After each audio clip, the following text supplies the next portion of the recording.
Bukod sa maagang aginaldo para sa mga motorista, ang isa na namang oil price rollback na inaasahan bago magpasko. May news to go si Julius Segovia. Matapos ang bawas presyo sa petrolyo ng isang linggo, panibagong bugso na naman daw ng oil price rollback ang aasahan ng mga motorista isang linggo bago magpasko. Sa kwenta ng sources sa industriya, higit 35 centavos ang posibleng rollback sa litro ng gasolina, habang aabot naman sa 85 centavos ang maaaring matapya sa litro ng diesel. Magandang kwan yun, kwan ang pamasko sa kwan, mga motorista. At least madadagdagan yung take home.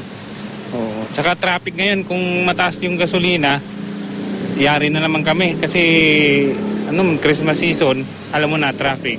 Sana tuloy-tuloy rollback. Para kumita naman. Pero ang grupong Pasang Mazda, iba ang basa sa napipintong bawas presyo sa petrolyo. Ito'y pamasko, salamat. Pero baka naman pagtapos ng bagong taon, doble sipa ang gawin nyo sa amin. Mag-aaway tayo. Matapos ang inaasahang rollback, nasa higit 55 pesos pa rin ang pinakamahal na litro ng gasolina, habang aabot na lang sa 40 peso level ang litro ng diesel. Kung magtutuloy-tuloy ang rollback sa petrolyo, posibleng bawas singil sa pamasahe naman daw ang bumungad sa mga pasahero sa pagsalubong sa bagong taon.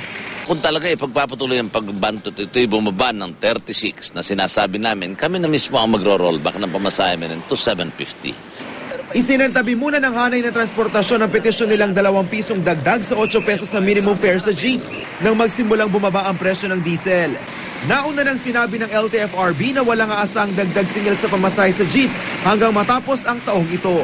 Julius Segovia, GMA News.